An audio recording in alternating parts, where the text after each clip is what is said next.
ID in the D in the town all day. ID in the D in the SEA. ID in the D in the town all day. ID in the D in the SEA. Hello and welcome to episode 505 of the Fabulous Peltoncast, sponsored by our friends at Pagliacci Pizza. I'm your co-host, Kevin Pelton. And I'm Tristan Carcina. And we're coming to you in separate locations this week. I'm in Seattle, Washington, future home of the Supersonics. Wow. Home of the 1979 champion, NBA champion Supersonics, It's and possibly still future currently home of the Supersonics. Come on. Fair, I suppose. I'm from Renton, Washington, future home of the Supersonics as it once was. Oh, man. I don't know if I still have that t-shirt in storage or not. I know I still have the photo. Literally, it said future home of the Supersonics. And I think it just said Sonics, but yes, it definitely did say that back when the Renton team wasn't so super. Renton Event Center, I forget what they called it.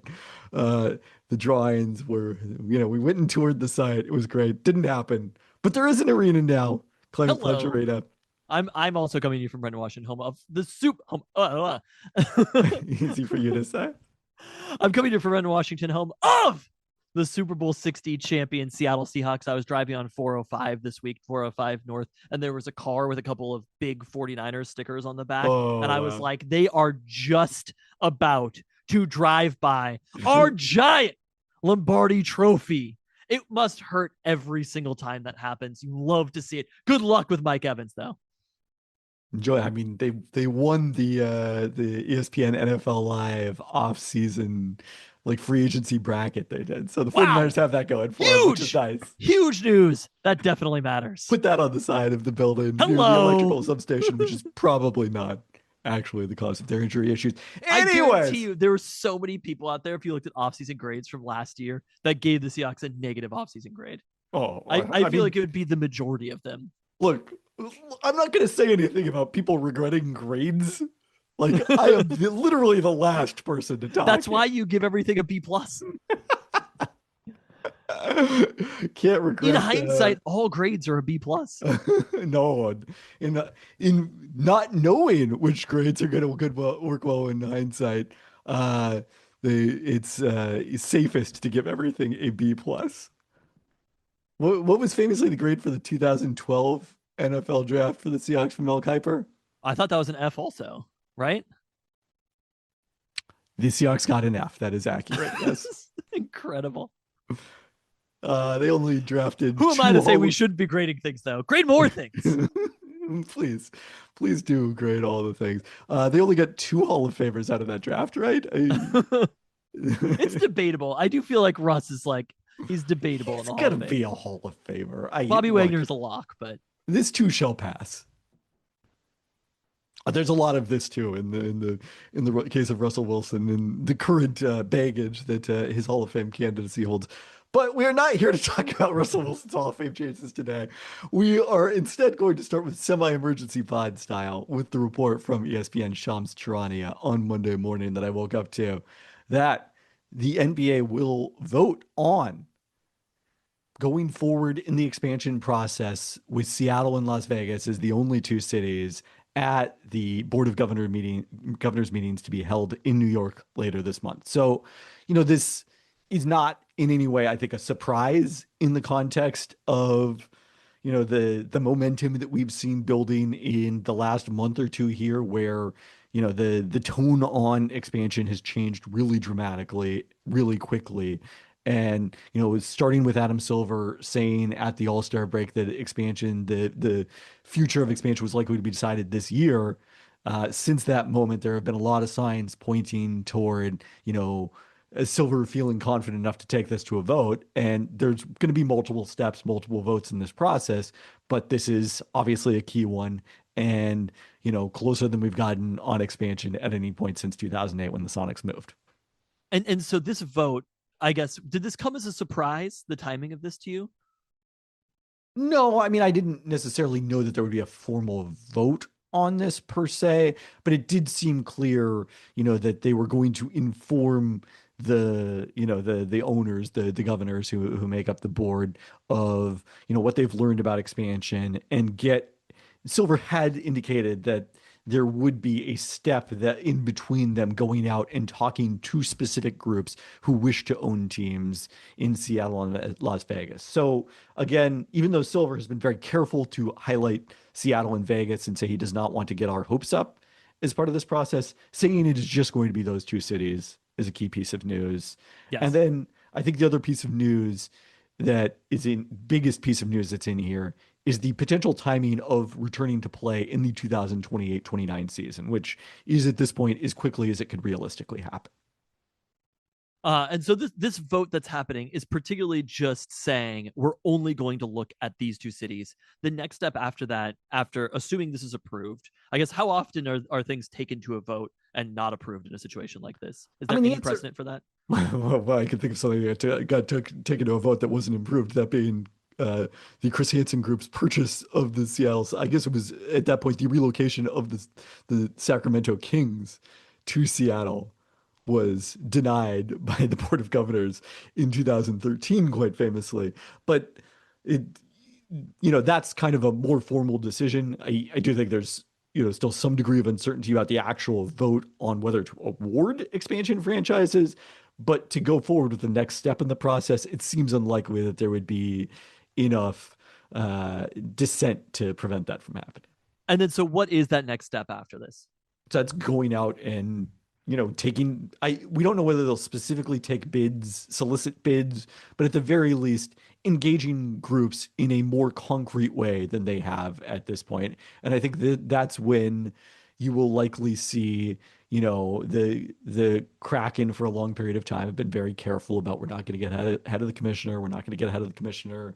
We're ready when this happens, but we, don't want to, be too forward with things. I think that will give them the opportunity to be a lot more public with their interest and, what that could mean for the return of the Sonics. But one of the things that Brian Windhorst said on NBA Today is that, multiple groups are expected in both Vegas and Seattle. It would be, look, there's not that many opportunities to purchase NBA teams. They are things that tend to escalate in value historically. And one of the interesting questions that I think comes out of this that maybe we should get to now is, well, it's interesting that this would be happening sort of simultaneous to the Allen Group trying to sell the Seahawks. And I think what's relevant there, I think what a lot of people think of is, whoa, if the Seahawks go for, let's say, 10 billion, and the Shams in the article said 7 to 10 million. I'd be surprised. 10 billion. Yeah, not million. If 7 to 10 million, we got it. We're gonna do it. I don't think we do have it, but we can come up with $7 to $10 million. Come on. We could find a group. I think what people are thinking is like, whoa, that's a lot of money between those two things. And I think what they actually should be thinking about is, well, there's not going to be only one group trying to buy the Seattle Seahawks. There's going to be a lot of different people trying to buy the Seattle Seahawks. And some of them are not going to buy the Seahawks. And this is going to be a opportunity for them to pivot. Interesting. Okay, so you think a team, an ownership group who's trying to buy the Seahawks might strike out in that endeavor, might be more incentivized to try to bring expansion to Seattle. I don't know whether that's specifically the case or not, but what I would say is, like, the fact that it's two teams on the market at the same time, I do not think it's going to work against the bidding for the Sonics in any sense. To me, they're kind of totally unrelated. I don't even really see them. I don't think they're totally unrelated, because there's just not that many people in the world who can afford to front a group like that. And but again, there are two. There are more than two. Yeah, that's the answer. And there are more than two who also are interested in owning teams in Seattle. I do think the bidders are going to be at least possibly slightly different. I mean, the obvious answer is the Kraken ownership group, right? For the NBA team, they have the inside track, I would assume, on this. They own the arena, they operate the arena, right? So I do think that's going to be kind of like. And they've been planning for this. I wrote about it. When we wrote about expansion back in September 2024, when it felt like things were, more imminent than they subsequently became for the next 18 months or so. And now we've gotten, to where we expected we were going to get to in that piece. And, the Kraken have started sort of laying the groundwork in terms, the foundation of, having an umbrella organization that oversees both, the Kraken and potentially the Sonics, in the same way that the Allen Group has Vulcan Sports over both the Seahawks and the Portland Trailblazers. Which there hasn't been any conversation around that group and the Seahawks as far as we've seen, or much of a conversation, right? No, I Yeah. don't think that's So yeah. to me, that's kind of not a concern. But I guess, how much should we be getting our hopes up at this point? I mean, I never want to tell people how much they should get their hopes up because that's an individual matter, and the pessimist is always either right or pleasantly surprised. I would say that again, the NBA does not. The NBA moves deliberately. Mm-hmm. Adam Silver moves deliberately. They would not be continuing with this process if they were not optimistic about their chances of it moving to fruition with expansion teams. Okay. And now we have a timeline on it too. And the timeline is not that long for now. I'm Yeah, looking to I say mean, 2028, and I'm looking at the calendar and it says 2026 right now. yeah. 2 years after all we've been through just doesn't seem like that much time. I mean, we're coming up on 18 since the last Sonics game at Key Arena. So yeah, yeah, two is not that hard compared to that. Was there any other information that happened today that was new or anything to pay attention to as of now that stood out to you? I think those were the important factors. I mean, I think the other things is, like Sean's mentions in the article, I believe the possibility of, a team moving to the east, that sort of thing. These again are the logistical conversations you're having if you're operating under the assumption that this is going to happen. Okay. I shouldn't though, because I was looking at it and I was like, this is the day where I say we did it, boys. Right? Okay. No, that's not it. Not until the team is awarded. Okay, the moment the team is awarded, then I could do the speech about basketball being back in Seattle. Yeah, outside of the UW women, of course. But Storm, come on. Okay, fine. The Storm too. Winter basketball aside for the UW women being back. But about basketball being back in Seattle, the history, the legacy, every alley-oop, the teams that we saw that we grew up with that made us like sports to begin with. Stop talking about that right now. That is not worth thinking about at the moment. That would be a bit premature to me. Okay. So we're not quite there. We're on the right track. We're not quite there yet. It's always about ESPN senior writer Kevin Pelton to dampen the hopes just slightly. I feel like you gave the enthusiasm a B+. I feel like there's been times in the process where I've added enthusiasm. Okay. I will not. I have regressed my opinion to the mean throughout the process. I think some people said it's over. Last July when I was there in the room. I mean, I felt like it was over. Did it not feel that way? Press conference. It didn't feel like it was over, but I was definitely I was pretty stunned by the negativity in the tone. I mean, it's a fascinating contrast because it's going to be the Pacific Northwest Board of Governors meeting because the other thing that is going on the board related to Vulcan Sports is the Blazers' sale to Carolina Hurricanes owner Tom Dundon is going to be voted for approval at that Board of Governors. And it's a pretty dramatic contrast, again, from the tone last July in Vegas, because one of the things that Silver said in the press conference that really sparked interest was mentioning at that point that the Blazers needed a new arena. And lo and behold, now they have gone to the legislature, and it appears the Oregon legislature, and it appears to have successfully secured funding for, substantial renovations to the Moda Center that will keep the team there long term. So it's a perfect arena.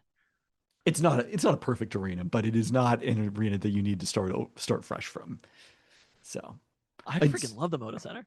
Good news on all fronts from the Pacific Northwest, I think, at the Board of Governors meeting later this month. So okay, that's where we'll get to, and we're not even going to do the even if they approve this next vote, right? Then we can't get too excited yet. The other thing is, it's funny, like back in the day, it might have been like start paying attention to prospects now, but like all the people we'd be looking at as far as like that first draft, they're like 16 years old, 15 years old at the moment. I mean, I don't think that's necessarily like with the whatever pick they would give them in the lottery. I mean, yes, but with the second round picks, like it could legitimately be players who are starting in college basketball right now, given the state of NIL and the number of players who are staying multiple years now. So I don't know if I've got specific names for you to to To start watch for watching multiple for the years. 2028 second round. But yeah, Okay, I will remain moderately optimistic about the entire situation. But what year is JJ Crawford, by the way? Does this timing work out perfectly? He's a it's freshman right now. he's well after that. His senior year of high school will be in 2029. Wow. Okay. Because the team's going to be pretty bad for a couple of years. So that's what we should be doing is watching JJ Crawford. Okay. Yeah, that's a long ways out. We've got high schooler to pay attention to. Tyron Okay. Stokes too early, I guess. No, way too early for Tyron Stokes. I will remain moderately optimistic, though, about this. I will not say this is the time that we really should start getting excited about basketball in Seattle, but this is another important piece in the roadmap to expansion in Seattle. And I did feel like, there were conversations about other cities. It has felt like Seattle and Vegas were the cities. This is what it was going to be. Yeah, I mean, I think the only way that someone really could have bumped out Seattle and Vegas is if there was the expectation of relocation to go along with the expansion to some degree. And it seems like that's probably not going to happen. Silver, dismissed that idea at the All-Star game at his press conference. We might have to rescind Alex Rodriguez's 25% Seattle Sports Figure of the Year. What about for the time that I sat in the green room with him before the Hoop Collective Live podcast in Vegas? That's worth 25%. Wait, he was on the Hoop Collective Live podcast in Vegas? He was on it before me. I was the headliner. Alex Rodriguez was? Yeah. That was one that I didn't book? It just happened last July. It was 3 days before this press conference we're talking about. They had Alex Rodriguez last July? Yeah. How did he know that you were I talked about it on the podcast. Did he know that? How much did we talk? I don't remember this specifically. Did you tell him that you were from Seattle? I did not bring it up, as a matter of fact. Why did you bring it up? You thought that would have been been embarrassing to be like, hey, A-Rod, I was there in 95 at the slide? There could have been an appropriate time for it, but there was not. So okay, it's all fine. Did A-Rod have handlers? There was many people in the room because it wasn't just him. It was also Mark Laurie, the other co-owner of the Timberwolves. Got it. Okay. They had a whole team, PR team. That's why A-Rod was only 25%. The Timberwolves are happily staying in Minnesota. No, I want the Timberwolves to stay in Minnesota, in Minneapolis. Okay, this is exciting news, but not the most exciting news. We will remain optimistic, but this is an important step in the path to basketball returning to Seattle. B+ all around. All right, well, let's get into a regularly scheduled podcast, starting with our toast this week. A congrats to UW's Hannah Mole, who jumped 15 feet, 9.75 inches, 4.75 inches than the meet record set last year to win the pole vault at the NCAA Indoor Track and Field Championships last Saturday in Fayetteville, Arkansas. It's Hannah's third career NCAA title. Her twin sister, Amanda, is sitting out this indoor season, was in Seattle on Friday to accept the Sports Star of the Year award that the two sisters shared. Wow. So a big weekend for the Mole sisters. There we go. Is she the greatest track and field athlete in UW history?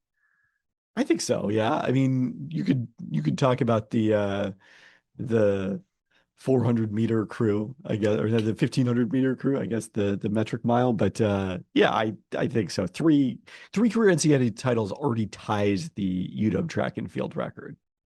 I mean, it's complicated to compare these two things, but it's sort of like, is Hannah Mole better than Steve Entman? It's one of those things like, is she the greatest athlete in University of Washington history? Kelsey Plum, I suppose, could be up there too.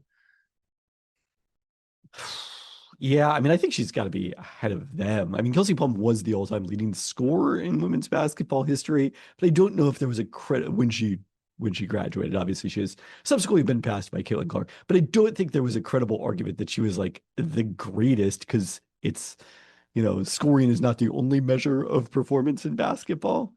Whereas in track and field, how high you in the pole vault, how high you jump is pretty much the only measure. The only way to judge it. No vibe score.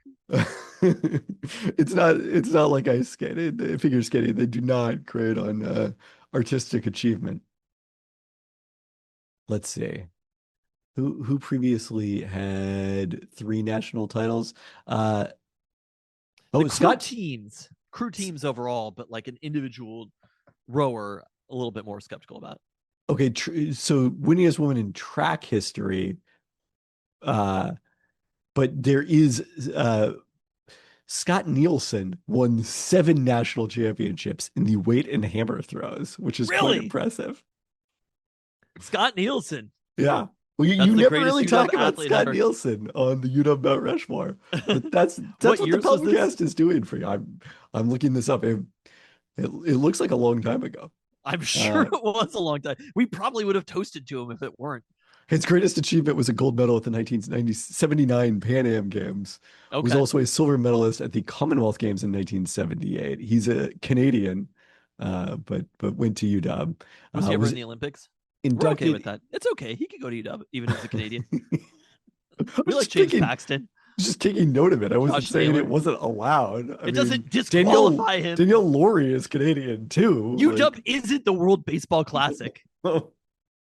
I don't actually. I think that would seem to encourage people who weren't actually participating in the country they're born in. But that's a different segment of this podcast.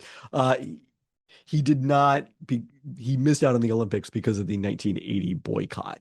Oh, you were robbed, Scott Nielsen. He Poor would American. not. He would not have beaten the Soviet performance in the Olympics in Moscow. But then, You don't know that. He well, didn't get to throw. well, we know that his actual throw there was a competing event for the athletes who were boycotted called the Liberty Bell Classic, held Wow. in Philadelphia. The America did their own alternative halftime show to the Olympics. They did, yes. Wow. Probably got better ratings. Um, But it didn't beat the Soviet throws. Did not. So there you go. Where would he have ranked? That's going to require a lot of 1980s research. Olympic stuff. He threw 72.6 meters. The gold medalist from the Soviet Union was at 81.8 meters. Damn. So, and that being that time, you only had the one chance, as we learned from the Iron Claw. So, there you go. Scott Nielsen inducted into the Track and Field Collegiate Athlete Hall of Fame last year. We should have toasted to it. There we go. Unaware of this information. So a retroactive toast to Scott Nielsen. To Hannibal and a retroactive toast to Scott Nielsen. That's what we're here for. I'm honestly so upset about the World Baseball Classic outcome that the idea, like we did the pregame, we podcasted about expansion to Seattle. I was feeling good. And I will tell you, no amount of Supersonics return can help overcome the pain that I feel about Italy losing the World Baseball Classic. When they were up 2-0, I will tell you the confidence that I had. That's the thing is, I always think about this when I'm like, I'm a bad person, of course, but like I always want the games to be close. And to me, the way that I feel about Italy in the World Baseball Classic is like, I want them to win by 50 runs. You know what I mean? I don't need it to be This exciting. is the one event you don't want it to be close. I will tell like you, Super Bowl, could take or leave it. I think I felt it emotionally about Italy in the World Baseball Classic. I was on the phone. I took a work call in the 7th inning when Venezuela you were the reason for it. Well, it was already starting to happen as I like took the call, and I'm like talking very normally and dying on the inside as it's happening. So it was a devastating moment. And I was just like, what's even the point of podcasting about Seattle sports on our Seattle sports and Italian national sports podcast? Some Italian national sports. Italian national We very rarely talk about the pole vault. If there were an Italian pole vaulter who went to UW, then we would talk about that person. 100%. I mean, the game that this fully reminded me of, conveniently, it was one of the most recent baseball games I've watched, but was Game 7 of the ALCS. The Mariners led by 2 runs in that case, but in the same case, you're taking the lead into the 7th inning and, counting the outs away. And then no shit, it reminded you of that. It reminded all of us of that. Okay. All of the people who overlap of Mariners and Italian baseball fans. It reminded all of this. And I will tell you that we were driving to baseball during the last out. So I didn't, and it like my stream glitched. So the count I think was 2-2 or 3-2, and Antonacci was up. Antonacci. Also, we had a great running joke about what Italian city all the players were from, like Cleveland, Ohio. It was a really good bit. You can at least say Parma. I will say East Orange, New Jersey. That's where Tom Verducci is from. But I do this every time instinctively when I say their names. I did have a thought. I feel like they should have had Rick Riz broadcasting these games. Like they should have had national broadcasters as well. Rich Waltz, though, come on, blast from the past on the broadcast. You hear him every once in a while in college basketball games. I mean, you don't, maybe I do every once in a while. So I've been hearing Rich Waltz. But yes, it was very 90s Mariners coded. Anyway, there was a certain pain that I was feeling during that. What I was thinking was, I was like, if Antonacci just gets on, Canzone is tying this game. The belief that I had in Dominic Canzone, and I will say, it was the same belief that I felt about Dominic Canzone way back to, I want to say, the AL Division Series, right? Because Canzone was the one who came in, got pinch hit for, and then got pinch hit for. Every time Dominic Canzone is up in an important situation, I am 100% convinced that from the fine Italian city of Cleveland, Ohio, Dominic Canzone will get the job done. My faith in Italian baseball players, either on the Italian national team or on the Seattle Mariners, is 100%. Yeah, and it's irrational either way. It was a 3-1 count to Antonacci, and then 2 back-to-back swinging strikes to end the game. I mean, what really made it seem like Game 7 of the ALCS is how meekly Italy went down after they gave up really the 3 did. runs. No, they gave up those runs, and Francisco Cervelli, he was like, calm down. You could see him just being like, right, they showed him. He was like, calm down, everybody. And I was like, these motherfuckers lost this game. I was like, you could see just the air come out of them that inning. And it felt like with the crowd, the way it was going nuts. You couldn't hear this because you were on a work call, but no, I saw them. They kept showing them, and I was like, They didn't start showing Altuve until the 8th. You know where it really went south. When was that? When they showed Gianni Infantino. Wait, who's Gianni Infantino? The head of FIFA. Oh no! See, we needed more Pope. If they would have had the kid dressed as the Pope, they would have won.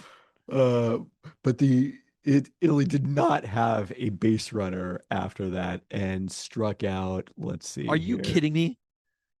No, I'm not kidding you. The 5 of the 9 outs, the final 3 innings were strikeouts. It all checks out. It escalated quickly, or it de-escalated quickly, one way or the other. Ugh, that's fine. I'm happy for Eugenio Suarez. Oh, I'm very quickly pivoting to becoming a Venezuela fan for the final. No, I agree. Lizardo, Gino. By the way, I was fully prepared to complain about this on behalf of the Italian team, so I will on behalf of the Venezuela team now. Like, how is it fair that the U.S. gets an off day between their semifinal and the final, and these teams have to just play back to back? That's bullshit. It's baseball. I don't know if I will get angry about it. It's bullshit. This is unfair practices. The U.S. It was lined up this way. If the U.S. would have won their group, good point. Yes. Then they would Italy have had to play back the to U.S. back. spot. Wow. Yes, it was actually fixed for Japan.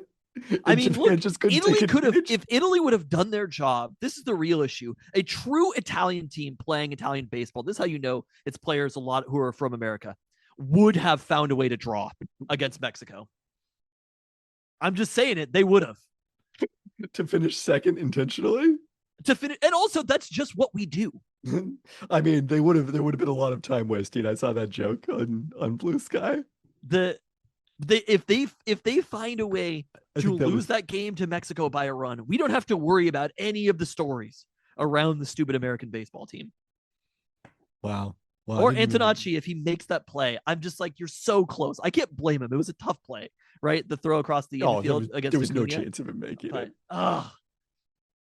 I thought maybe he could get that out at second on that play. Yeah, I don't think so. John Smoltz consulted his vibes and decided he couldn't have. So Okay, what is Jerry DiPoto going to have to do to get Sam Antonacci onto the Mariners? you, by the way, feel much more strongly about Antonacci's World Baseball Classic run than I do, based on the fact that he hit 105. He really was present for the team. Also, you know what's not fair? We were without Kyle Teal in this game. So the Kyle Teal injury, nobody brings that up. The very, very important fellow White Sox, fellow Southsider there with Sam Antonacci. And with the Pope. And the Pope, of course. If Kyle Teal is out there, Italy is winning every single game of this World Baseball Classic. I mean, the thing that really stands out, they almost won every game. It's a young team, by the way, set up very nicely for 2030. 2029. It's every 3 years. Okay, it's every 3 years. So Luca's going to have to get going sooner than you realize. What things are every 3 years? Just this.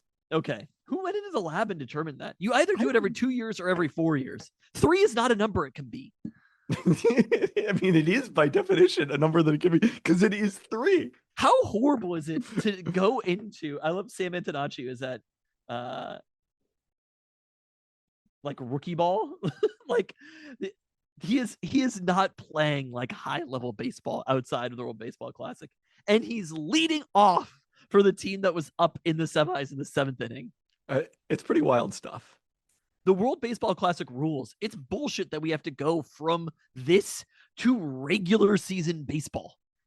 We don't even have to. We have to go from this to spring training baseball. Yeah, but like yes, literally then, a couple of weeks of spring training. Yeah, I mean, John baseball. Smoltz sort of made this point on the broadcast, and I think it's correct that, like, man, what a come down when you go back to your team. Oh, like, yeah. You're like, I was this close to winning a championship, and now I have to go through a whole regular season before I can even have a chance to get in meaningful games like this. Yeah, no, it sucks. I think We've maybe baseball, learned the instead of secret. just doing a regular season, just tournaments. Do it like children. Just do a tournament every weekend. How much fun would that be? Baseball F1 style? There might be something there. Although you mentioned earlier, I like that offline, these are the polar opposites. It's either giant slog of a season where literally 3 months you could play kind of bad and all of a sudden get good in August and still make the playoffs and still win a World Series, which might every be good single if, weekend matters. Might be good if you have Julio Rodriguez as your star player. You mentioned offline that you were surprised there wasn't a more significant American pro softball league, and I mean that is the way that AU pro softball works. Is it's basically like a tournament every weekend. So maybe there is something to this. It just hasn't garnered the attention yet. The tournament every weekend. Like, are there teams from specific places? I mean, the other thing we have to look out for the Italy national team. No, obviously it's going to be a little more complicated. Same Probably in 2029. Probably not going to have the same number of MLB players if they do qualify. But baseball is back in the Olympics in 2028 in LA. So, with pro players. No, I don't think it probably will be with MLB players. I would imagine it's probably minor leaguers. Well, that's great because the entire Italian team is made up of minor leaguers. Good news. How dare you say that about Dom Canzone? I do love. He's Miles like Mastrobuoni. One of the most experienced players on the team, and it's just like, yeah, he'll platoon. Yeah, we called him up in May last year, and now he's probably going to be on the roster for good. But like Canzone has significant MLB experience. He's pinch hit in playoff games. To your point, sort of. I mean, he technically pinch hit. He started other games. So, Italy still has to qualify. I don't know when that qualification is actually happening. Yeah, the teams from the Americas, besides the United States, qualified through the World Baseball Classic. The rest have to go through the 2027 WBSC Premier 12. So sure was a lot of words. Okay. Okay. So how would you say, so it's funny, like we had this conversation also, because there was one broadcaster who was pronouncing Caglianone's name right. That's how you'd pronounce his name, right? Jack Caglianone? Yes. It is kind of funny when you see the American version of it where it's like Caglione. And you're like, it's not really that close. I mean, it occurred to Sure. me that you often tend to pronounce uh, our Italian name somewhat incorrectly. I'm not nearly as notably differently, but Carcino? there's a lot of Carasino often. I guess that's more a mom thing. Carasino? Yeah. I'm almost always Tristan Carasino, Okay. our Italian name. That's just my name. I mean, it is my name as well. Or shared name, fine. What do you Uh, mean? You think Carasino is the Americanized version of it? yes. Okay, and Carasino. Matteo was like, he was like, why are there so many Italian Americans in New York? And I was like, are you familiar with Ellis Island? And he was like, what about it? And I was like, we lost an R and an S there, young man. I mean, it is true. Yes. I think No many others idea had what I was worse talking about. experiences in that regard. Uh, my main takeaway is like before the past 2 weeks, I had no feelings about Vinny Pasquantino whatsoever, You didn't? and now I will die for Pasquatch. You didn't have feelings with the Pasquatch beforehand? I didn't even know that his nickname was the Pasquatch. Wow. You need to brush So up on your Italian baseball players, sir. I think did you see on the Discord there was the like the tripod link to Italian American catchers? I mean, it's just a thing. It's definitely actually a thing. disappointing that Luca doesn't catch. He's built to be a manager too. Like his future life is I'm like, the most dangerous thing about him playing baseball is I'm like, I just don't want you to be coaching baseball in the future. It would be fine if you coach baseball after having a long professional baseball career. But like, I'm like, to me, like, you have good grades, go do something else, not in the field of baseball if you're not making it. But he is set up as a human being to coach people playing baseball, is he not? I mean, He's got how all old of your qualities while also being personable. personable? What do you mean? Well, because also being good at sports is what you Yes, meant. that too, sure. He has some credibility when he says the things in a way that I do not. Yeah, how old was he when he intentionally like dropped the pop up or whatever or the That was line a drive? 9 for a double play, you're saying? Yeah, Yeah, no, that was pretty advanced. yeah. I don't think most 9-year-olds are making that move. So, anything else on the World Baseball Classic? Ugh. Just in pain over here. Spring training is certainly happening. Oh, Games sure. are being Spring played. training's happening. Great. Randy Rosarena's there. Regular season baseball. Can't wait. Didn't the last time we go into a like lockout after the World Baseball Classic? Is that right? Boy, what year was no? Because the delayed season was 2022 when the Mariners made their return to the playoffs. 2023, you'll recall, was the original no holes season. There we go. I mean, I was freaking hyped about baseball then. Yeah. I mean, I did not watch any World Baseball Classic the last time around. This is my first like You real didn't? World You didn't Baseball. watch like the last game, Japan, US? I mean, I don't know. I might have watched the It was final inning Shohei when versus Shohei came up. Trout for the last out. Yeah, I'm aware that it occurred. I probably watched that inning, but I it was was- not the same as I watched start to finish on this game. I will say the previous World Baseball Classic. This one I was like pretty locked in on pretty early on. That one I was like, I'm not gonna watch this stupid bullshit. You know what I mean? And then by the end, I was like, wait, the World Baseball Classic rules? A bold take about it is that the World Baseball Classic is actually bad because it makes the rest of the baseball season boring. It reveals how meaningless the rest of the baseball season is. But sometimes there is joy in the meaninglessness, in the ordinary time.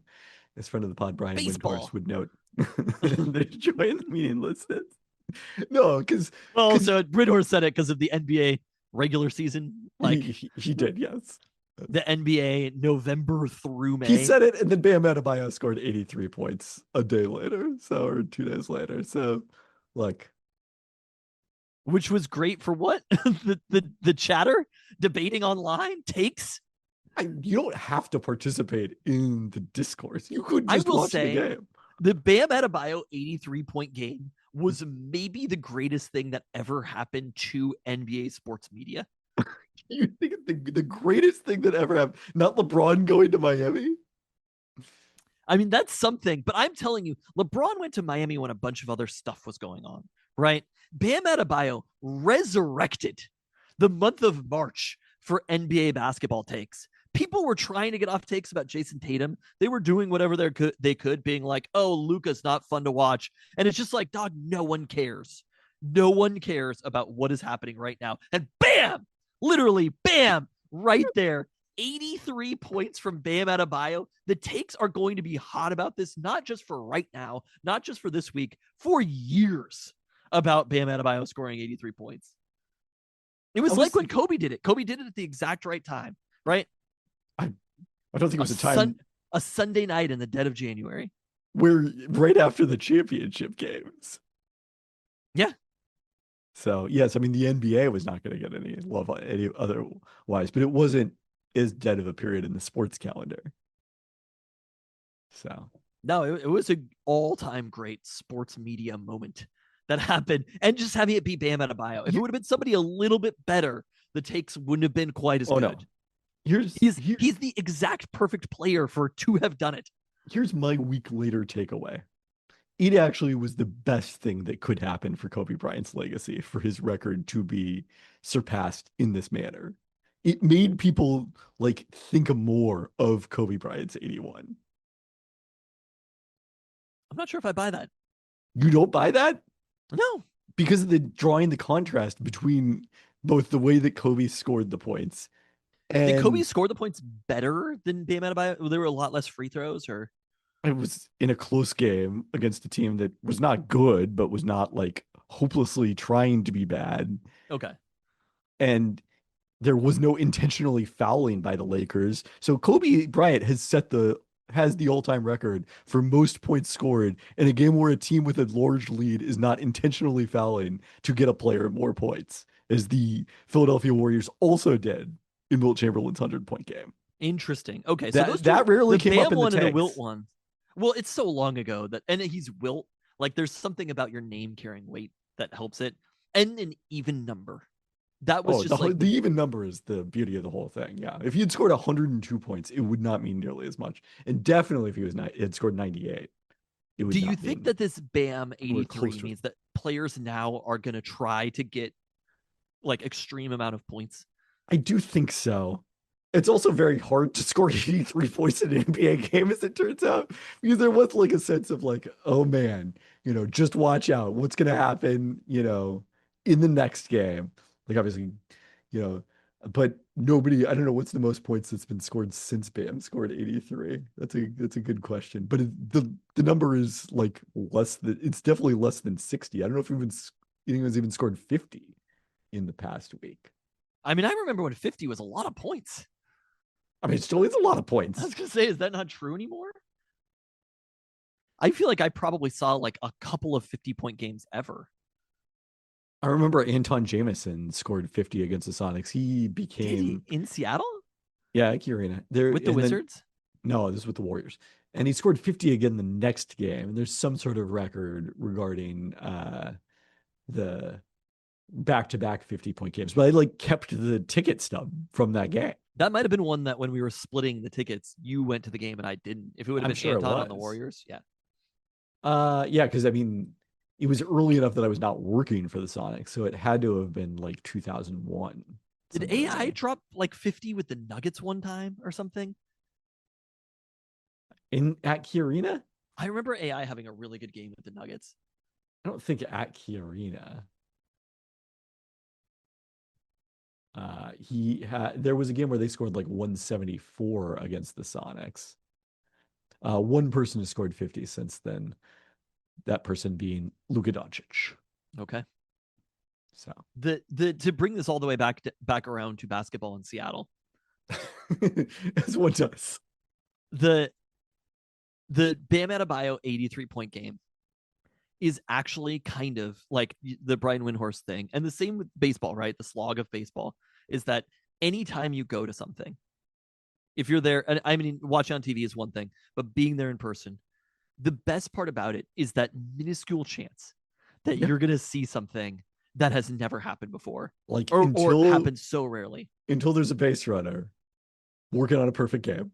Exactly. You never know. Could You be. never know if that's going to happen. Somebody's going to hit 5 home runs. There's going to be a 21 inning game. Like the second and that is really what sports is almost, especially in that time period, is based off of, is like you might see something that has never happened before at that sporting event. There might be a fight, something like that. Like the stuff that you remember the most from sporting events, of which we've both been to a lot, are those moments where it's kind of random. Your argument is that we've been to a lot of sporting events. I agree. I'm not making an argument about that. I'm just saying. No, I'm just saying it was a funny thing to note. Like I think the listener knows that we've been to a lot of sporting events. That it would be an interesting. You've probably been to more than me, but it's not that many more. I don't know. It's an interesting question. Professional sporting events? Are you counting youth baseball? No, I'm counting like I've been to so many more football games than you, though. I guess that's true, but like I would go to 15 to 20 Blazers games a year for most of the time, and another 10 to 15 Storm games. Oh yeah, Storm. Plus, games there was a long period really of time where I was pushes it over the credentialed for edge. UW men's basketball. Yeah. Okay. I think Storm games is probably like that. That pushes you way over the edge. This is literally my job. Is a reminder. Well, it's also because if the Storm, how many home Storm games are there? You're like 20. Now there are 22. I mean, for most of the time that I was around, it was 16 or 17. But for NFL, even if I have like 15 years of NFL or whatever it is, more, right? That's still just only 8 to 10 games. Anyway, so the point is that's like what is great about having an NBA team, and I think that's you can't have a player score or allow 83 points. But also the thing if you don't have forget, an NBA team. And this is what I'm going to do. This is the moment we're doing it right now. The best thing about basketball coming back to Seattle is not the big moments, right? If basketball were to come back to Seattle, B+ chance, it's not the big grand moments, right? Those are fun, obviously, but it is the small moments of having a basketball team here, whether you're a season ticket holder or not, of just following along with the team every single time. That moment when you remember Rashard Lewis, right, out of high school, a full season. He was kind of an anomaly for a lot of those players. A full season of just like a couple of glimpses where you're like, I think this guy might end up being good. And you get so excited about those moments. I mean, we even had Big Bob Swift, right? Robert Swift, where you're like, those moments, that is what's exciting about having a team in Seattle. And it's a hard thing to recreate if you don't have a team here or if you've just adopted a team, because it's hard to get granular.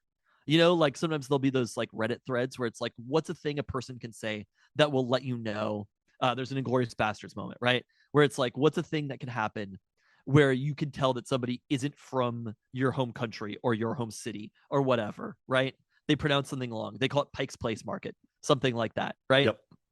Yep. They don't have an order at Dick's, those sort of things. If you have a team in your city, like there's certain things that you get to see with that team, watching them every single day, getting excited about the young players, building towards something, like getting to know veterans, or all of a sudden being like, whoa, that guy, Flip Murray's stretch, right? Like those moments when you get excited, like nobody would believe that of all of my favorite Sonics ever, like you'd rank them and it's like Danny Fortson is like third or something. You know what I mean? Like those types of situations that it's not like, yes, Kevin Payton, they're great, but actually the players that you really like fall in love with are not necessarily those players. And that's why I'm still upset about the Eric Snow trade. Yeah. Even though plausibly returned Rashard Lewis. All right. We did the post-pod talk right now. You can put this at the end if you want. No, I'm not going to. I think it makes sense where it is in context. We circled back around. Talked right about NBA to Seattle. That's what I'm excited about, though. And the same thing when you draft players. Because like when I watch the draft and I'm like Scoot Henderson or somebody, I'm like, the amount that I'm actually, granted, I feel like he's been hurt a lot. Did have a nice game. I was down there last Friday. Did have a nice game against the Jazz. I'm not dialed enough. I'm dialed in just enough to know about Caleb Love, or at least I don't know if people still care about Caleb Love. He has not played in months. So sad. I loved Caleb Love, but like those types, I'm not paying enough attention to the Blazers to actually be locked in and be like, damn, Scoot just did that. Right. Because I know those moments are happening, and it's like someday. And then you see teams all of a sudden where you're like, the Pistons are good, but Pistons fans probably a year ago were like, just wait for next year. Yeah. Like they knew ahead of everybody else because they were so dialed in on those players. And a lot of times you're wrong. A lot of times it's More not times right. than not, you're wrong. Mostly it's Antonacci striking out. But the times that you're right, those are the most fun times. Those are the times where you see a young player and you're like, just wait for this player to put it all together. And again, 98% of the time they don't. But when they do and become a player like Rashard Lewis or whatever, and you get to see them kind of grow into that player, that stuff is very, very fun. And you can kind of only get it by watching basically every single game. And that's why you feel the way you do about the Seattle Kraken as a lifelong Kraken fan as we turn to the roundup. And the Kraken are surging with back-to-back wins after their losing streak previously reached 4 games. ESPN senior writer Kevin Pelton in shambles. They beat Vancouver and Florida by a combined 11-4 margin. The difference between those streaks, the debut of Bobby McMahon, their trade deadline acquisition, who had 3 goals and 2 assists. Wow. In his first 2 Kraken appearances. They entered play Monday, tied for the 8th and final playoff spot. Let me now update that on the fly, assuming these games are over. It looks like the Kings did not play, so they are still sitting tied for 8th in the West. Look, if we get playoff hockey, we're going to be all in on playoff hockey. Are we not? I did think about this and yes, if they get the 8th seed, there's still a chance they can win 2 rounds if they get the 8th seed because hockey is just like that. So I guess there is something to be said for it, certainly. The stats weep. But the Kraken will be in the playoffs. They wrap up a stretch of nearly 3 weeks in the Pacific Northwest by hosting Tampa Bay on Tuesday before heading out on a 5-game road trip, their last extended one of the season. All right, Seattle Sounders. So I was woefully unaware that last Thursday in Vancouver was actually leg 1 of the Sounders CONCACAF Champions League matchup against the Whitecaps, who had advanced in the play-in round to take on the Sounders, who automatically were through by virtue of their League's Cup championship last year. And let me tell you, the Whitecaps, still undefeated in MLS play, didn't know what hit them. Wow. And what hit them was oops all Pauls. Paul Arriola scored twice, giving him 4 Sounders goal in CONCACAF Champions Cup play, 3 of them assisted by his former FC Dallas teammate, Jesus Ferreira, on the edge of halftime and in the 58th minute. And then Paul Rothrock added a third in the 70th minute, while Stefan Fry kept a clean sheet, facing just 2 shots on goal, despite Vancouver outshooting Seattle 16-10. So Sounders a dominant lead as they come back stateside for the second leg at their home away from home in Spokane at One Spokane Stadium this Wednesday night, 8 p.m. on Fox Sports 2, needing only to lose by 2 goals or better to advance to the quarterfinals of CONCACAF Champions Cup. So sitting pretty going into that one. Okay, let me come back to hockey for a second. They play 82 games in hockey, right? Same as the NBA? Yes, although I believe they are expanding the schedule. And I don't think it's this season, but maybe it is this season. They're eventually going to play 84 games. The schedule? Yeah. Why? Because hockey players don't have load management. Okay. All right, I guess I'm for it, I suppose. Yeah, that starts in the 2026-27 schedule.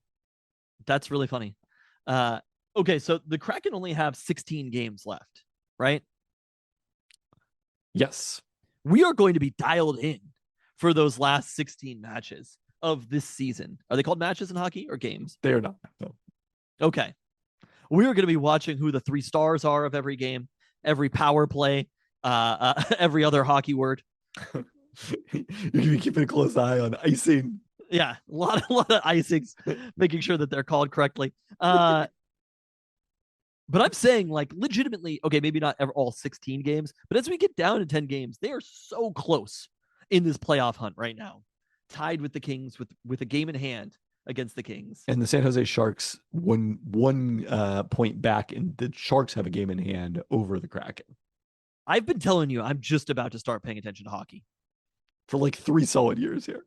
And no, 1 year. Just this season. This season, I've told you, I'm just about to start paying attention to hockey. And I'm doing it again. Wow. Right now, these 16 games, I'm going to watch as many of them as I can. All right, so the Sounders, in between the 2 legs. I make no such vow about the Sounders. Of their CONCACAF Champions Cup matchup against Vancouver. They played at San Jose on Sunday, and Paul Rothrock scored again as the Sounders rotated heavily in between, including two Tacoma Defiance call-ups in their starting 11. One of those players, center back Antino Lopez, saved the day with a hustling clearance off the line in the 74th minute to prevent what looked like a sure equalizer for the Earthquakes after Andrew Thomas was able to get a hand on that. Instead, the Sounders saw out another clean sheet in an improbable win where San Jose had 3 XG to the Sounders 0.5 with a 25-7 edge in shots and double the shots on goal. So a wildly undeserved win that the Sounders will take nonetheless. San Jose's first loss in MLS play. No break for the Sounders after this week, after the CONCACAF Champions Cup play, as they travel to Minnesota at the weekend. The Loons lost 6-0 to an angry Vancouver squad on Sunday, falling to 1-2-1 on the season. I mean, Vancouver has been like, I don't know if they've been far and away, but they have been the best team in MLS regular season matchups, and then just completely got dominated by the Sounders in the CONCACAF Champions Cup. They have a plus 13 goal differential right now. No one else in MLS is better than plus 8. Our Seattle Reign FC got things started Sunday with a 2-1 win in Orlando. Their season opener was delayed 3 hours at halftime by lightning, but the Reign at that point held the lead through Jess Fishlock, and after Barbara Banda equalized for the Pride in the second half, newcomer Brittany Ratcliffe scored the winner in the 83rd minute, coming off the bench in her Reign debut to get them off to a victorious start. Reign will continue MLS play this week with as I do it on the fly here. They will be visiting the rival Portland Thorns on Friday night on Prime Video at 7 p.m. So a derby match at Providence Park. All right, UW women's basketball. We are getting ready for the NCAA tournament. We now know that the Huskies are the number 6 seed in the Sacramento 4 bracket, headed to Fort Worth, where in the opening game on Friday morning at 11:30 a.m. Pacific time, they will face South Dakota State, winner of the Summit League. The Jackrabbits beat North Dakota State in the championship game after finishing a game back in the conference regular season, earning their 4th consecutive tournament berth. And notably, look, this is not just a hapless mid-major that's happy to be there. They have won their opening game twice in those 3 years, including last year over Oklahoma State, is a 10 seed. They returned 2 starters from that team, including their star player, 6'2" center Brooklyn Meyer, who averaged 22 points, 8 rebounds, nearly 2 blocks per game on 65% shooting. Wing Madison Matthewitt, the other senior starter, was the only other Jackrabbit to average double figures, but South Dakota State ranked 29th in three-point percentage at 35%, in addition to 3rd in the nation inside the arc. The terrific defensive rebounding team rarely foul in a conservative defense that concedes a lot of threes. Besides beating North Dakota State twice, their best wins were beating Gonzaga at the nearby Sanford Pentagon, and then they also beat Kansas State in Cancun. They played 3 top 16 teams in the NCAA tournament that are hosting this weekend. They lost at Duke to North Carolina in Cancun, and then at home against Texas in a game that was reasonably competitive. They were down by 10 in the third quarter, 4 in the second quarter, that one. So, somewhat similar to UW giving UCLA, another one of the number 1 seeds, a couple of competitive games, although they did not get to host the Bruins. They played them on the road and in the Big Ten tournament.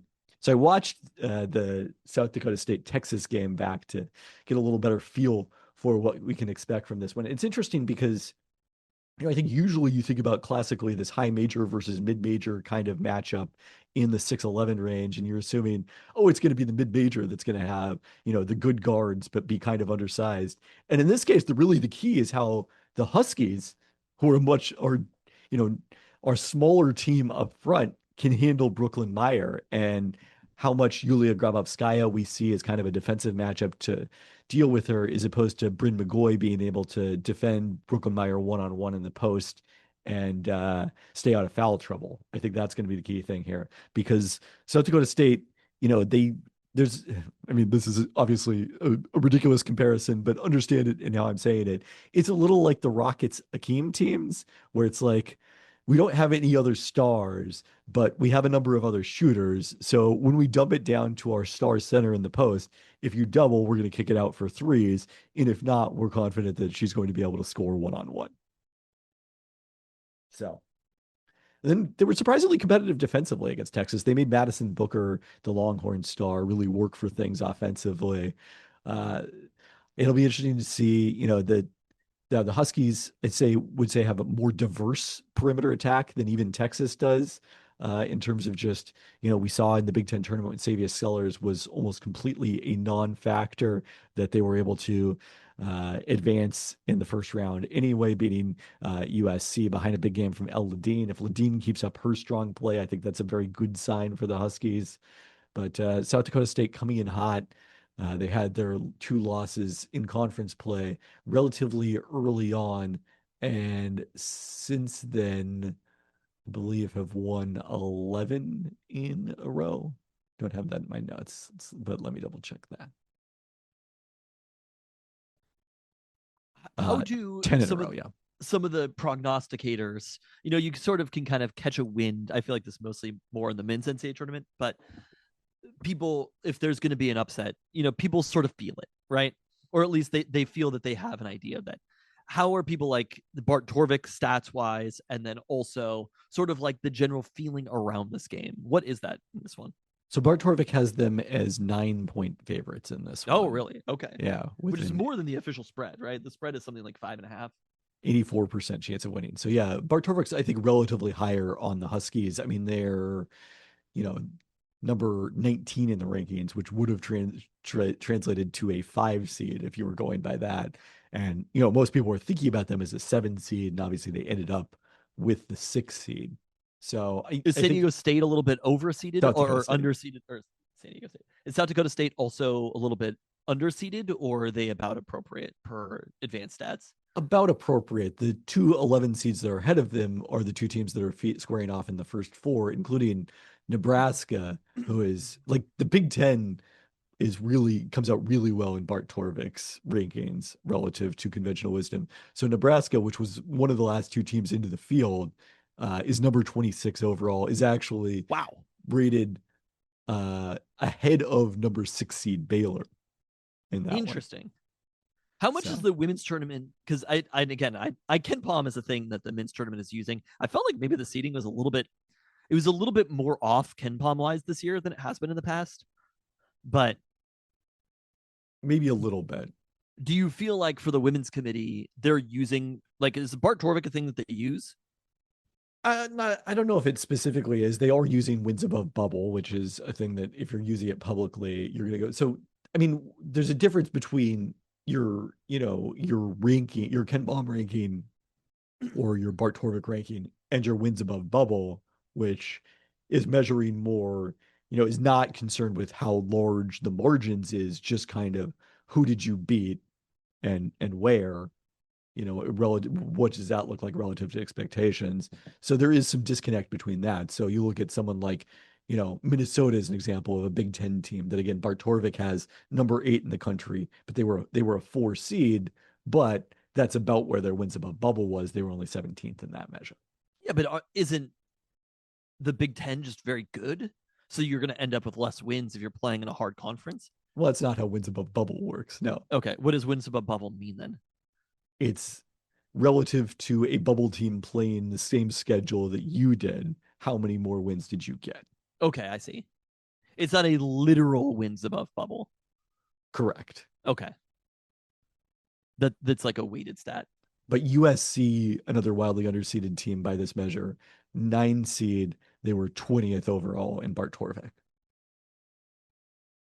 How well do you think Bart Torvik has fared for the women's NCAA tournament? Do you know this? I mean, it hasn't been that many years of it, right? It is not. They've only been doing it for a couple of years here. But I mean, the Bart Torvik ratings are functionally very similar to Ken Palm.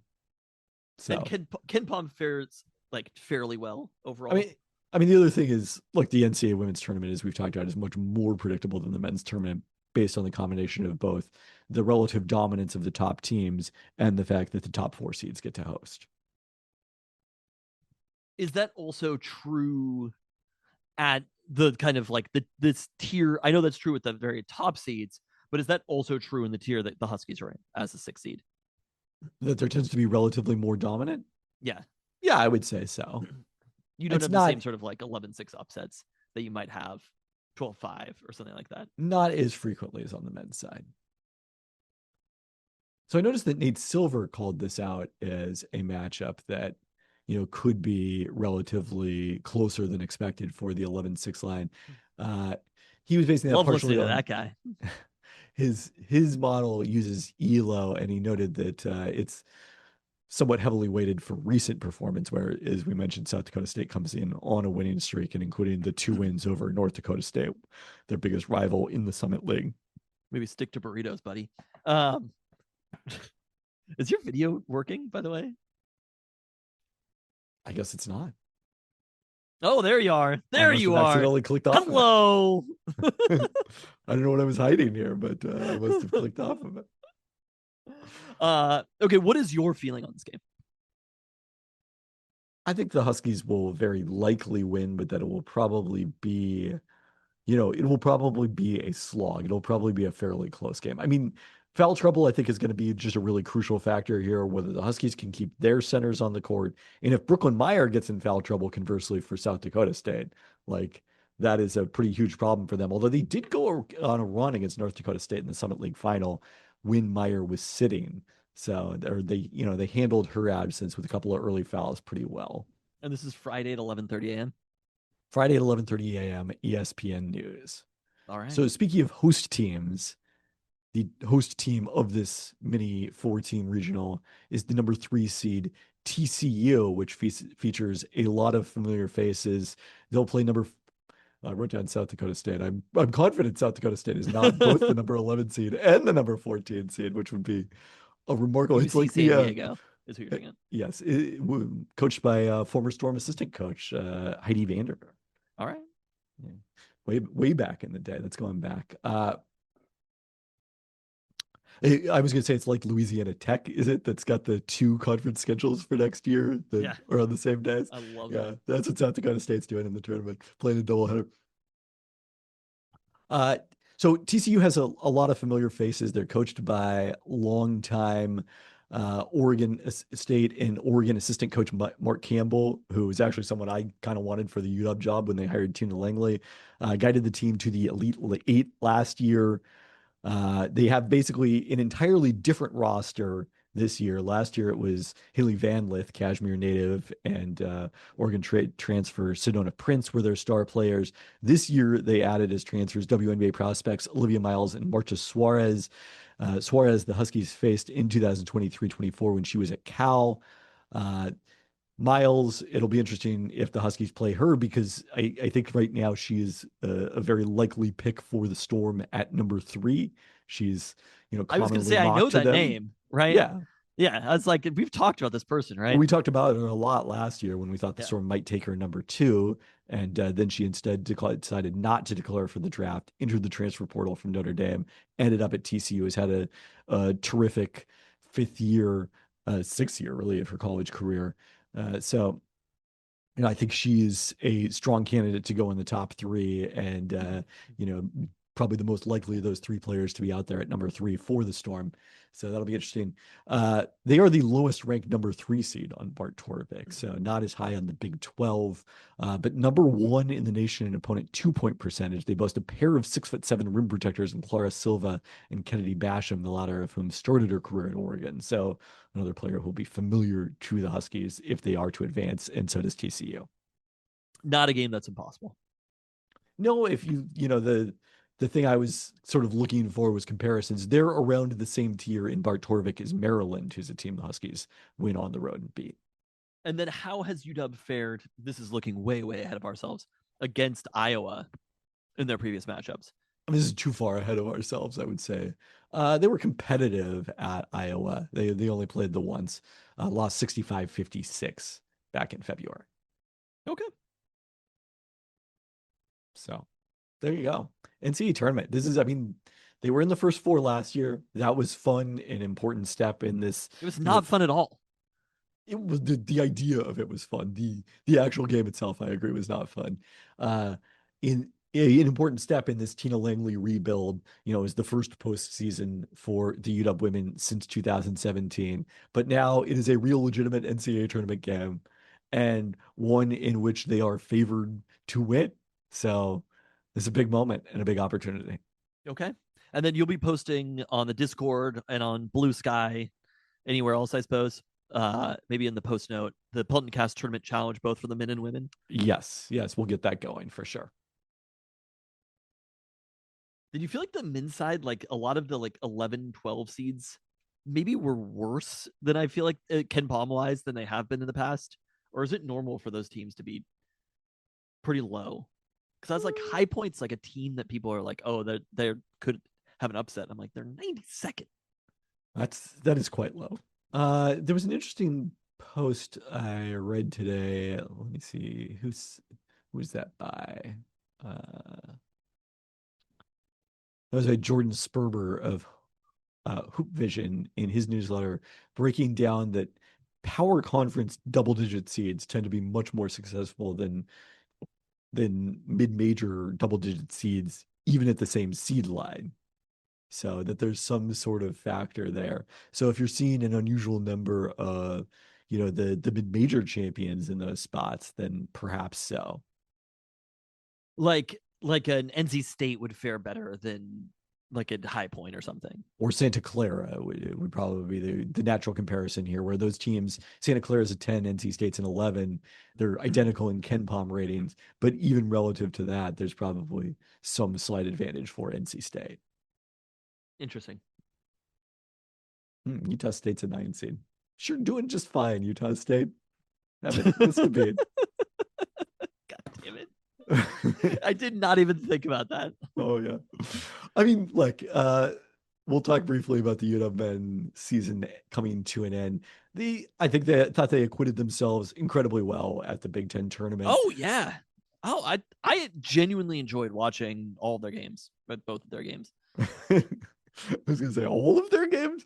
Respect to the 7-man Huskies, who, you were nervously sitting there wondering, is BJ Roy going to be called upon at some point due to foul outs in the overtime against USC? But we're, down, let's see, 11 points in the second half to UCLA, 58-47, come back and eventually win that one in overtime despite a quiet night for Hannes Steinbach. Get 22 points, 11 assists from Zoom Diallo, making a lot of plays down the stretch, a big 15 points from Wesley Yates. And then against a really good Wisconsin team that eventually... clearly very good Wisconsin team. That eventually pushed Michigan nearly to the limit after beating Illinois in OT the next day. Come down to a final shot against them in an 85-82 loss, despite Wisconsin. Like, if you were thinking, oh, yeah, of course, sure, there's a way the Huskies could upset Wisconsin. It's going to require Wisconsin shooting terribly from three. They shot 15 of 39 from three, and still the Huskies were right there. So a really admirable effort. Hannes Steinbach with 25 and 16, as well as 3 blocks. And we'll see what may have been his last college game. 24 points and 7 assists for Zoom Diallo, who really retaining, obviously it would be great if they can get Steinbach back. But in terms of building continuity in the program, Zoom Diallo is clearly priority number one. Oh, to me, it's him and Yates. I think Wesley Yates also.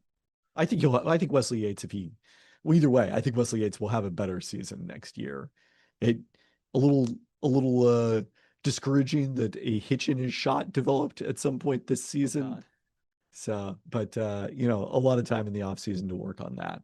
I think this must have been in the USC game, but there was a moment where there was a crucial play that they needed to score, and it was just Cortland Muldrew just comes down. There was a lot of Cortland Muldrew in the USC game. I love that in this crucial moment, Cortland Muldrew's like, "Got this, guys." Well, USC was kind of like, "Look, we're gonna make Cortland Muldrew beat us," and damn it if he didn't. Played 27 minutes against SC, 33 against Wisconsin. I mean, he's somebody who I definitely want now. Back if that is a possibility. The thing that sucks, or 31 against Wisconsin. I'm fine if Subpoena goes, but the thing that is, it was not a great run for Subpoena with Frank Kepnong out for the end of the season. you just don't know if any of these players are going to be back. I mean, obviously, there's some that we know aren't, but like, not even just Hannah Steinbach, but I'm talking about like Yates and Zoom, where it's kind of like UW hopefully has the money and values them to a certain extent.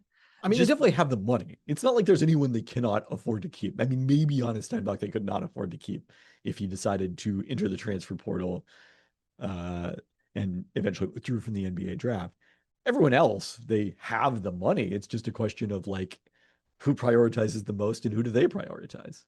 It is really a complicated thing though when you have to just kind of like reset your roster every single year in a way that in football it makes it a little bit easier because there's certain players where just like having a starting job, you're probably going to keep those players. And just because the volume of players is such that it would not, no one wants them all to be free agents.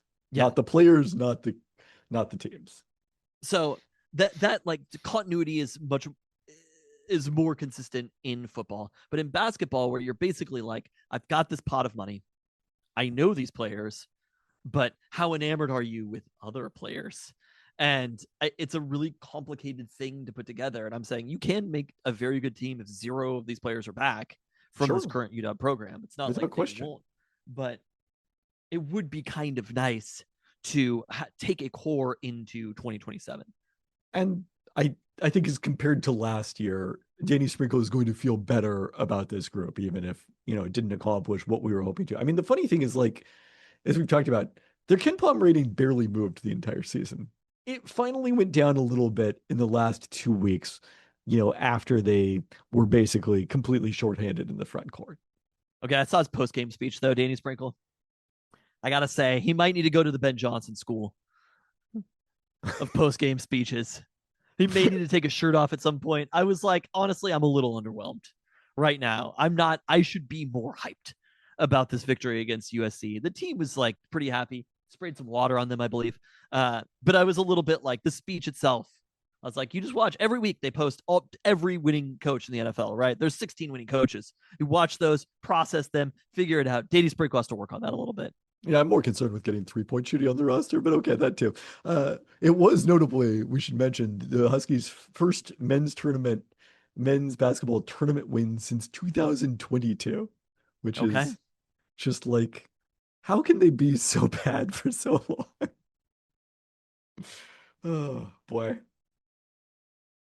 They were not next year. They were not invited to either the NIT or the College Basketball Crown Tournament, thus ending their season. Though Sprinkle said that he hoped to continue playing. So, me too. Where is he going to keep playing? Well, he said, but previous to, it wasn't like, obviously there are many high major. There's some frat bros who better watch out at the IMA. I mean, that is in practice what men's basketball players typically do. Yes, I mean, yeah. Danny Sprinkle says he wants to continue playing, so watch your back, kids. I've heard many great stories from my 6'8" friend who played at the IMA against the likes of Nate Robinson. I know you're 6'5" and Lakeside you dominated, but shit's about to get real.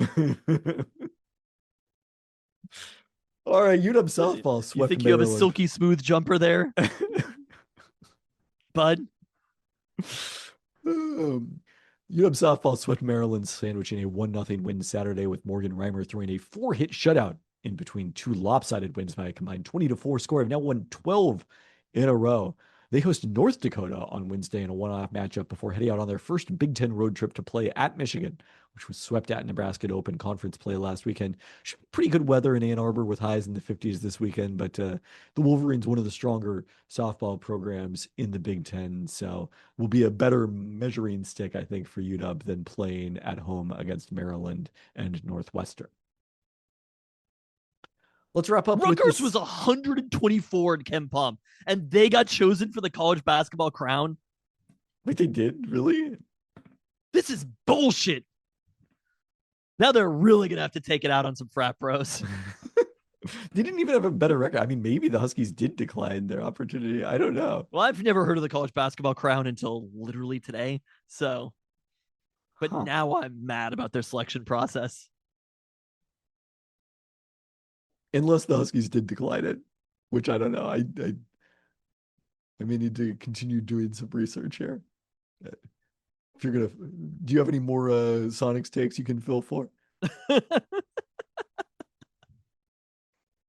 Danny Fortson. Look, Nick Collison. Chris Wilcox. I mean, who Okay. could forget Vladi Rodmanovich? Obviously, Peja Drobniak. Friend of the pod, Damon Agnes, definitely cannot forget Vladimir Rodmanovich. Yeah, he's not. Well, I don't know if he wasn't as much of a Drobniak's maniac as Vladi. He more of a Vladi guy. More of a them walking out of a Bruce Springsteen concert saying how horrible the music was kind of guy. Wait, what? You've not Vladi heard did this? Yeah, Brett Barry took Vladimir Radmanovich and Peja Drobnak to a Springsteen concert. And they were like, "This music is terrible." Yes. I feel like there might be some cultural things that Sure. I agree with that. I'm not going to overly judge Vladi Rodmanovich for this. It's more about the walking out part of it. Like, I can't imagine a concert that I would dislike so much. I mean, granted, I don't have, the alternative entertainment options that 21-year-old Vladimir Radmanovich did, but they left after 30.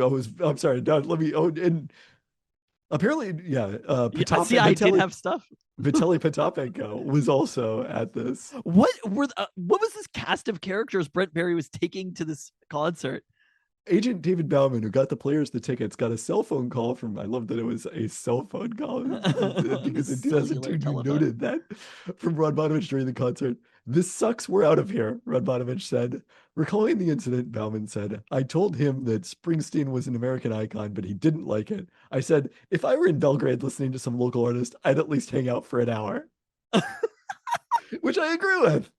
I don't know. It's hard. That's Peltoncast Golden Rule territory. You don't know until David Bauman is in Belgrade listening to an artist if he would hang out for an hour. It's an easy thing to say right now. I just can't think of a concert that I've ever walked out during the middle of the actual concert. I mean, I get I've definitely left. I go to so many shows where I'm watching the opener and I'm like, peace. Sure, but you halfway through? You're the headliner for sure. Yes. Okay. I'd be like, I'll check out a few songs and then I go. All right, that's fair. But you're not like, this sucks, I'm out of here. Sometimes I am. Oh no. I just you're not David Bauman imagining his Ari Gold moment with U2, where he's like, "I got you tickets, you're gonna see the boss," and then Vladimir Radmanovich is like, "This sucks." The next time I don't know when the next time I haven't seen Brett Barry in a while, but the next time I see him, I'm gonna have to ask him about this story. Do you think was it Brett Barry's agent, and he was like, "Yo, can you get me?" It's not his agent. I'm very confident that it's Brett Vladi's had a different agent. I think David Bauman's kind of an international specialist. It was Vlad. Well, okay. If he is an international specialist, David Bauman may have been to a concert in Belgrade. Exactly. I'm just saying I wouldn't rule it out that you would do that. You'd be like, I don't understand this at all. I'm leaving. Like Timothy Chalamet with the opera or the ballet. David Bauman's current playlist. This is not as international heavy as I thought it would be. Probably after that Springsteen incident. He hung on to Peja Stojakovic. There we go. It's unclear whether Vladimir Radmanovich changed agents or just is not listed on this. I mean, who would be Vladi? Does you think Vladimir Radmanovich needs an agent right now? He does not, but no, just Peja Stojakovic, and he's still listed. Metal World Peace. It's like, okay, think about this. So when big booking agencies, if there are bands that are basically defunct, right? They stay on the roster because you want to impress people with them on the roster. I'm so sorry to the great Vladi Radmanovich. Doesn't carry that same kind of weight that Peja Stojakovic has. Not the same kind of weight as Andrew Bogut, who is still on here. Reggie Bullock, who's been out of the league for a while. I'm sure. Reggie Bullock could probably go. That's like I'm sure he's officially announced his retirement. But that was like a generation after Vladi. Meta World Peace. Meta World Peace stays. That stays on the site for sure. And Josh Heitfeld to really bring this full circle with men's basketball. Is that 2 consecutive pods we've had a Josh Heitfeld reference? Two pods too many. All right, let's talk about the Seahawks, who have actually signed some players in free agency, but not those players. Not those players. I was trying to see if there's anybody that botch books at Billions, whereas for a long time, Pavement sat on the roster and didn't play a show for years and years and years. But it's a little different in music because a band can reform more easily than like Peja Stojakovic can come out of retirement at this think point. about this. Peja Stojakovic has a son right now It is playing true. competitive college basketball. You NBA think David prospect. Bauman doesn't want to sign him? Okay. I don't know. I think David Bauman might be retired based on this list of players. I like this podcast really been heavy on, what was the guy's name? Dave Nielsen? Yes, oops, all Daves. Dave Nielsen and Dave Bauman. Boy. Well, you know, this is the beauty of the Peltoncast. You never know where you're going to end up. You start out going one direction, you end up talking about David Bauman and David Nielsen. So the Seahawks have signed a handful of players, all for the minimum, so non-qualifying comp pick contracts. The question last week was like, how committed are they to this comp pick thing? And the answer now seems clear that they are fully committed to it. So sitting on a fourth rounder right now for, let's see, that was the Boye Mafe contract, and fifth rounders for Ken Walker III, Reek Woolen, and Kobe Bryant. So they added a running back, Packers running back Emmanuel Wilson, to a one-year deal at the minimum. Wilson spent 3 seasons with Green Bay after going undrafted out of Fort Valley State, getting 100 plus carries each of the last 2 years and combining for nearly 1,000 yards.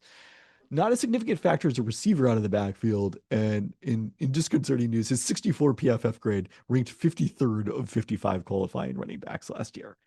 So I'm not sure this is the week 1 starter. Your look, it is not great podcasting. No, I don't know. I kind of like Emmanuel Wilson, but I'm just like, this doesn't fill a hole. And this is the first time. We'll see if the Seahawks sign somebody else, but like, it is weird to me that I care about the position of running back, but like, this team's going to run the ball a lot. You know, it's not like the new offensive scheme is going to be that different than the previous one. And it did seem to be helpful having both Ken Walker and Zach Charbonnet on the roster. If you're just, I'm worried about this from the perspective, not of that the Seahawks won't be able to run the ball, but from the perspective of they're going to do something dumb. That is plausible. Yeah. With regards to the position of running back, like not signing Rachaad White, was that to avoid because he got more than the veteran minimum? Were they basically like, we'll entertain anybody as long as it doesn't cost us our comp picks? I mean, I think Rachaad White probably, what did he get from the Commanders?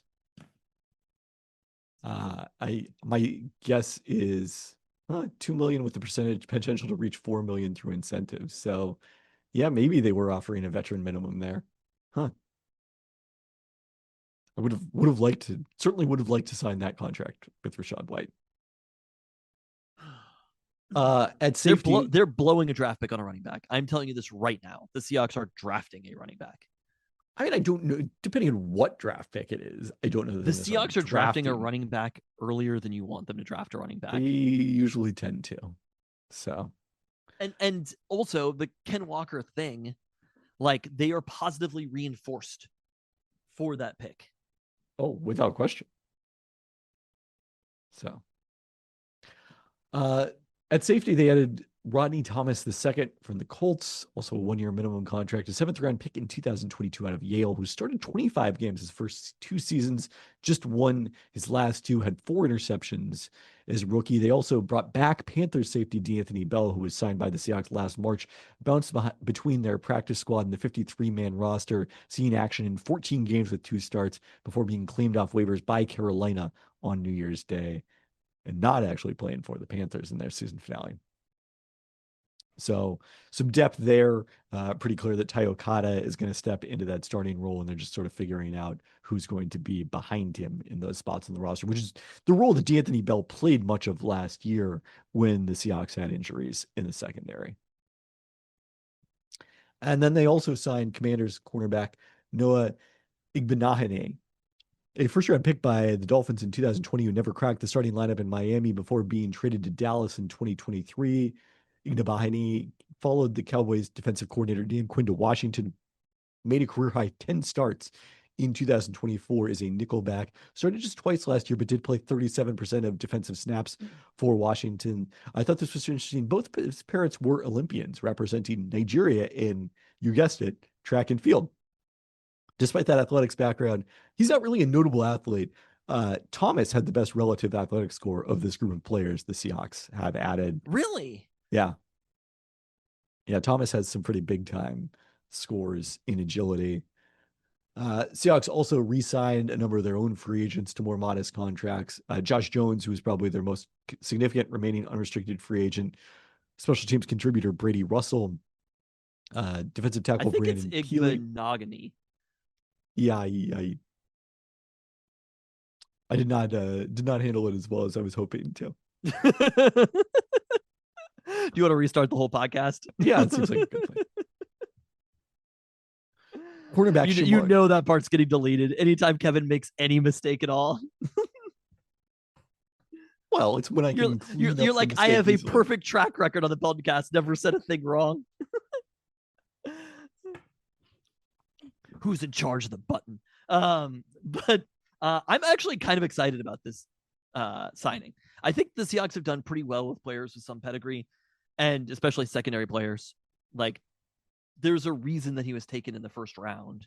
It's not like I'm still not sure I've determined what that reason is, because I was assuming based on when I read the bio, I was like, oh, let me check out his relative athletic score. I bet it was really amazing. And then it just was fine, was fully adequate. Because it seemed like, oh, this guy jumped up at the combine, and he didn't. So I still don't, but yes, I mean, certainly, there's pedigree there. Yeah, no, I think this is a dude that the Seahawks, that Mike Macdonald can turn into a competitive player. 2 kickoff returns for touchdowns at Auburn. Yeah, I mean, I feel like he must have been fairly athletic, but I mean, his 40 was thoroughly okay. And he's not very big, which is why I think the nickel sort of makes more sense for him. 5 tackles and 2 pass breakups in the season opener against the University of Washington. Do you remember that game? I do. It was the day of Nate Duncan's wedding.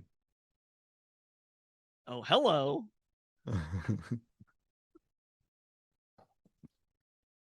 Usually you remember things based upon sporting events. In that case, yes, it's the reverse. Yeah. But it could be the opposite. If you were to ask me, hey, when was Nate Duncan's wedding? I would remember, oh, it's week 1 of that season. Mm-hmm. Seahawks also brought back quarterback Shamar John Charles and long snapper Chris Stoll. So Stoll is certainly an important piece to the special teams puzzle. Yeah. I think we understand what the plan is. I don't hate the idea of gathering a bunch of comp picks, but it doesn't help them this next season. But I also think they're kind of looking at this as like, and this is a good thing about having John Schneider locked up so long term, right? That he's not thinking about it one season at a time. I think the team probably is going to be worse next year, at least talent wise. It'll almost be difficult for them not to be. Exactly. Yeah. I mean, the argument that they would be better would have to be some sort of internal improvement, primarily by Sam Darnold. Well, it's still a young team, but I do think kind of a lot of that improvement happened already. Like, there are players, Nicky Manwari is going to get better. Gray Zabel is going to get better. I don't know that we can say that. I mean, or how about this? There is a chance that, I think Gray Zabel, we can fairly confident. Gray Zabel, I think, is pretty likely. Manwari just had such a great rookie season. I think it's kind of similar to Riq Woolen, where but yes, Woolen, on average, he is on the upward trajectory in his development, but he so far exceeded expectations that I do think there's a chance for a regression to the mean. Nicky Manwari was first round pick grade, basically. Riq Woolen was not. He finished second in defensive rookie of the year voting. No, Nicky Manwari is good, obviously. But Devin Witherspoon also got better over time. He was great as a rookie, but he also got better by last season. He got better, but he also is with Riq Woolen again. His impact stats got worse. Devin Witherspoon did not make as many splash plays in year 2 as he did in year 1. That's fine though. He doesn't need to make splash plays to get But better. those splash plays are are valuable to the team. Well, he had one in the fucking Super Bowl. Is that not enough for you? Jan was like, "Oh, you love this Witherspoon guy. What's he ever done?" And I'm like, "Jan, the Sports Illustrated cover, like that wasn't good enough for you." My point is not Nick Eman-Warrior is going to be bad. My point is like development is not linear. I agree that development is not linear, but like, there is a good chance that he develops as a player overall. His feel for the game gets better. The splash plays might not happen, but that's not exactly the entire goal. But I'm saying when it comes to the Seahawks winning games, those splash plays go a long ways in winning games and are not as likely to continue. Did even Reek have like, or did Nicky Manwari have that many of those this year? I mean, 2.5 sacks. I would probably take the under on that one for next year. I don't know. It's not like it's a crazy amount though. No. The real reason that they're probably going to be worse is just it's really hard for somebody like JSN to replicate that season. And they were fairly lucky. They actually were quite lucky injury wise overall. Yeah. I don't know if you saw that spreads for the 2026 NFL season. Were you struggling with what year it is? No, I have not. I was struggling with what year is going to be, which is the year it currently is. I mean, the Seahawks are favorites for the Super Bowl. They're tied with the Rams. It really does feel like people are looking at it, which makes sense, right? The season just ended, and they're like, these are the two best teams this year. Those will be the two best teams next year. As you can imagine, I'm a little bit more skeptical about one of those teams than the other. And that would be the team with the almost 40-year-old quarterback, but nobody seems to care. I want to say the Seahawks were, the spread was, the over-under was 11.5. I mean, that seems about right. 10.5. Yeah. How many teams have higher? Baltimore has 11.5. Does Baltimore have an extremely easy schedule? Hyped. I will say Baltimore, like statistically, Baltimore is a good team all year. Wait, who's coaching the Ravens? Jesse Minter. Oh, okay. People are very excited about him. I like Jesse Minter, but I don't think he is somebody who I'm like, oh, that's gonna change. Like I feel much better about the Giants under John Harbaugh as new coach than I do about the Ravens. But yeah, that Ravens spread, and I think there's a few other teams who are 10.5. I was like, sure, that seems fair. I mean, they've got the Niners right there and the Rams also right there. So really, I think there's just a lot of good teams in the NFC West. Baltimore does not have a notably easy schedule for next year, huh?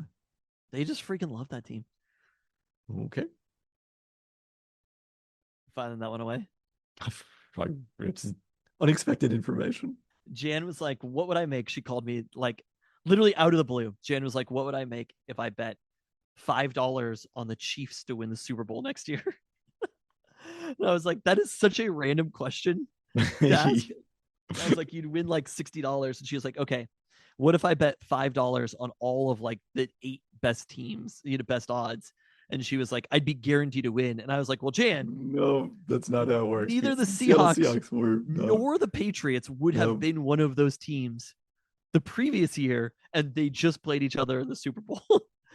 So it's a little bit like, I don't think you understand that, like, it's not guaranteed that one of the teams, this isn't the NBA, that one of the teams with the best odds is going to win the Super Bowl. Right. Where were the Pistons? Were they like fairly low going into the season, or were they? Yeah. Okay, so they've been a pretty big spread, but they're also not probably going to win the championship. Yes, the odds are still against him. One Seahawks departure in free agency in the past week, wide receiver Derek Young followed Clint Kubiak to the Raiders. So hope he gets an opportunity there. Oh, it's kind of like Drake Young. Super Bowl champion Derek Young. As with most of the players on the team.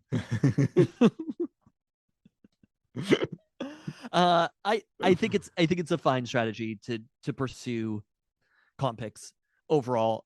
I'm happy that John is finally doing it.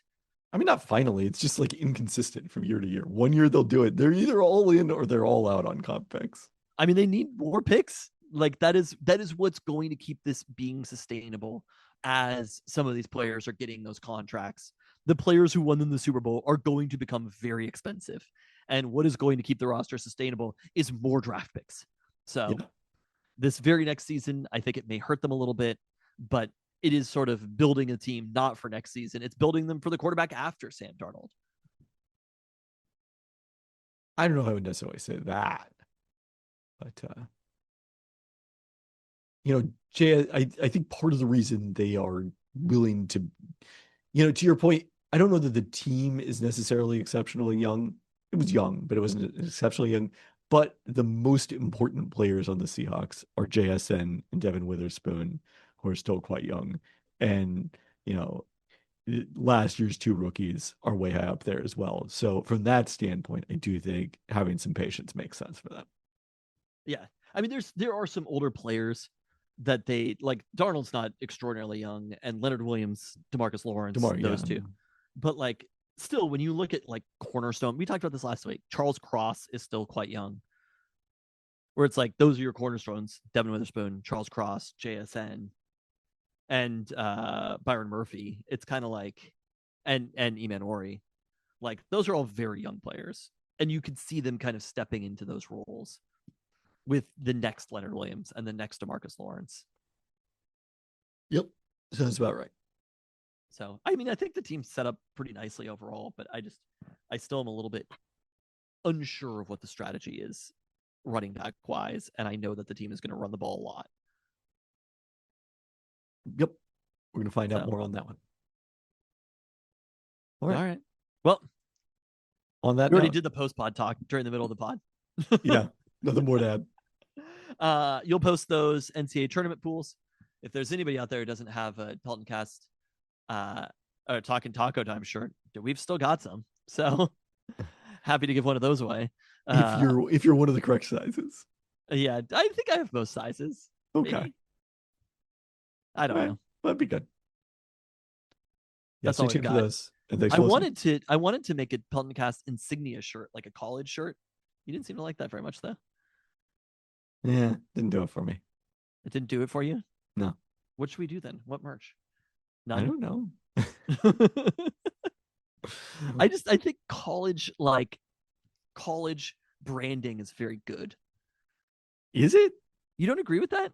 I don't know. There's some that's terrible, but I like the classic, like old school insignia.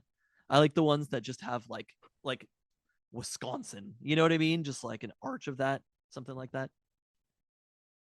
You don't buy it? You want MLB hats with like 45 things on them? Yes, that's definitely what I want. A snake for some reason. That is precisely what I want. All right. Well, we'll probably do nothing. Sounds about right. Thanks for listening. Thanks. Another classic.